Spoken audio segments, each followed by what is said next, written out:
The Celebrated Jumping Frog of Calaveras County, by Mark Twain. In compliance with the request of a friend of mine, who wrote me from the East, I called on good-natured, garrulous old Simon Wheeler, and inquired after my friend's friend, Leonidas W. Smiley, as requested to do. And I hereunto append the result. I have a lurking suspicion that Leonidas W. Smiley is a myth, that my friend never knew such a personage, and that he only conjectured that if I asked old Wheeler about him, it would remind him of his infamous Jim Smiley, and he would go to work and bore me nearly to death with some infernal reminiscence of him, as long and tedious as it should be useless to me. If that was the design, it certainly succeeded.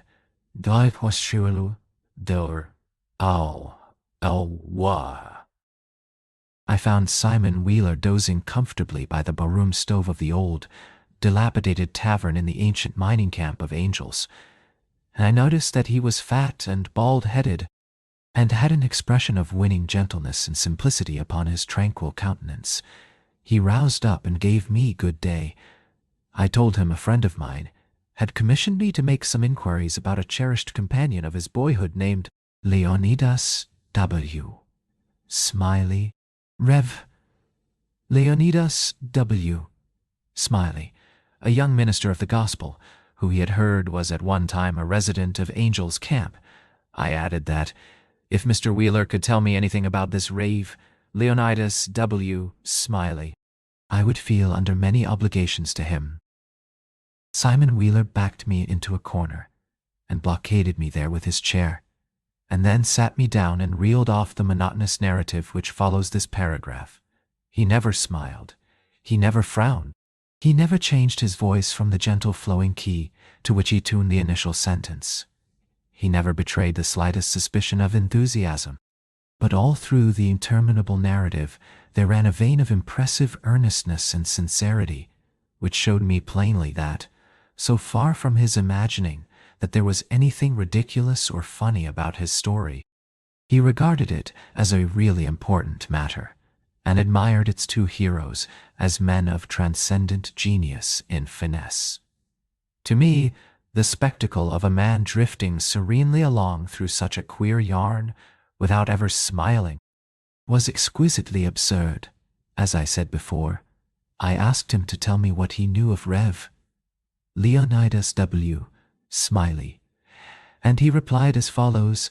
I let him go on in his own way, and never interrupted him once. There was a feller here once by the name of Jim Smiley in the winter of '49, or maybe it was the spring of '50. I don't recollect exactly somehow, though what makes me think it was one or the other is because I remember the big flume wasn't finished when he first came to the camp. But anyway, he was the curiousest man about, always betting on anything that turned up you ever see, if he could get anybody to bet on the other side.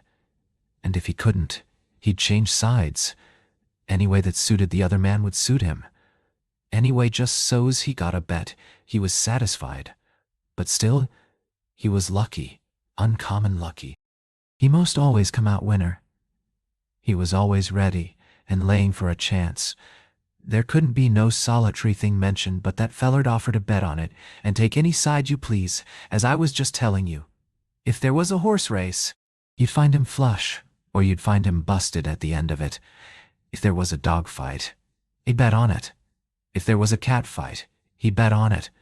If there was a chicken fight, he'd bet on it. Why? If there was two birds setting on a fence, he would bet you which one would fly first. Or if there was a camp meeting, he would be there regular to bet on Parson Walker, which he judged to be the best exhorter about here. And so he was, too. And a good man. If he even seen a straddlebug start to go anywheres, he would bet you how long it would take him to get wherever he was going to. And if you took him up, he would follow that straddlebug to Mexico. But what he would find out where he was bound for, and how long he was on the road. Lots of the boys here has seen that Smiley, and can tell you about him. Why, it never made no difference to him. He would bet on anything. The dangdest feller. Parson Walker's wife laid very sick once, for a good while, and it seemed as if they weren't going to save her. But one morning he come in, and Smiley asked Ho what she was, and he said she was considerable better. Thank the Lord for his infinite mercy, and coming on so smart that, with the blessing of Providence, she'd get well yet. And Smiley, before he thought, says, well, I'll risk 2.5 that she don't. Anyway, Peyton. Fisher Smiley had a mare.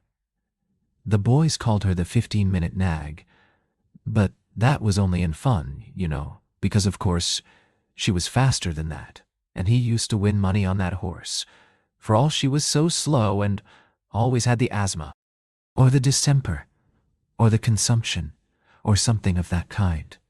They used to give her 200 or 300 yards start, and then pass her underway, but always at the fag end of the race she'd get excited and desperate-like, and come cavorting and straddling up and scattering her legs around limber, sometimes in the air, and sometimes out to one side amongst the fences, and kicking up more dust, and raising more racket, with her coughing and sneezing and blowing her nose, and always fetch up at the stand just about a neck ahead, as near as you could cipher it down. And he had a little small bull pup, that to look at him you'd think he weren't worth a cent, but to set around and look ornery and lay for a chance to steal something. But as soon as money was up on him, he was a different dog. His underjaw'd begin to stick out like the forecastle of a steamboat, and his teeth would uncover and shine savage like the furnaces, and a dog might tackle him and bullyrag him and bite him and throw him over his shoulder 2 or 3 times. And Andrew Jackson, which was the name of the pup, Andrew Jackson would never let on but what he was satisfied, and hadn't expected nothing else. And the bets being doubled and doubled on the other side all the time, till the money was all up. And then all of a sudden, he would grab that other dog just by the jint of his hind leg and freeze to it. Not chaw, you understand, but only jest grip and hang on till they throwed up the sponge. If it was a year, Smiley always come out winner on that pup, till he harnessed a dog once that didn't have no hind legs, because they'd been sawed off by a circular saw. And when the thing had gone along far enough, and the money was all up, and he come to make a snatch for his pet Holt, he saw in a minute how he'd been imposed on, and how the other dog had him in the door, so to speak, and he peared surprised, and then he looked sorter discouraged like, and didn't try no more to win the fight, and so he got shucked out bad. He give Smiley a look, as much as to say his heart was broke, and it was his fault for putting up a dog that hadn't no hind legs for him to take hold of, which was his main dependence in a fight, and then he limped off a piece, and laid down and died.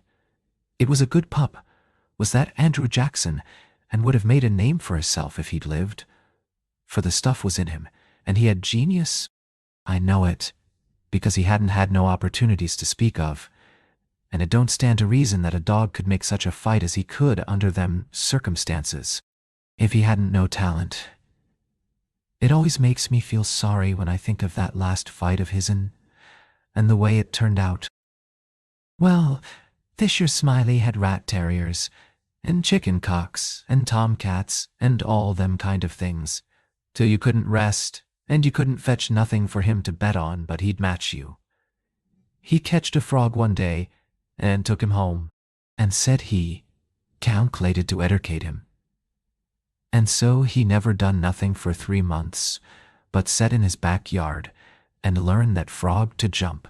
And you bet you, he did learn him too. He'd give him a little punch behind, and the next minute you'd see that frog whirling in the air like a donut, see him turn one somerset, or maybe a couple, if he got a good start, and come down flat-footed and all right, like a cat.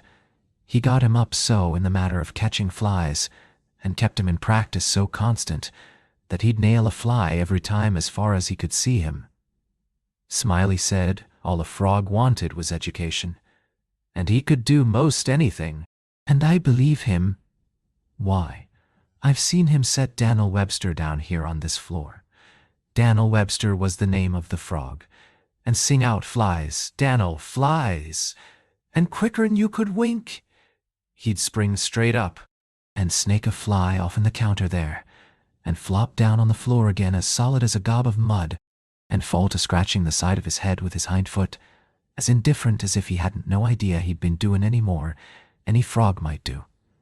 You never see a frog so modest and straight for art as he was, for all he was so gifted, and when it came to fair and square jumping on a dead level, he could get over more ground at one straddle than any animal of his breed you ever see. Jumping on a dead level was his strong suit, you understand. Understand? And when it come to that, Smiley would ante up money on him as long as he had a red. Smiley was monstrous proud of his frog, and well he might be, for fellers that had traveled and been everywheres, all said he laid over any frog that ever they see. Well, Smiley kept the beast in a little lattice box, and he used to fetch him downtown sometimes and lay for a bet. One day a feller, a stranger in the camp, he was come across him with his box and says, "Come across him with his box. What might it be that you've got in the box?" And Smiley says, sorter indifferent like, "It might be a parrot, or it might be a canary, maybe. But it ain't. It's only just a frog."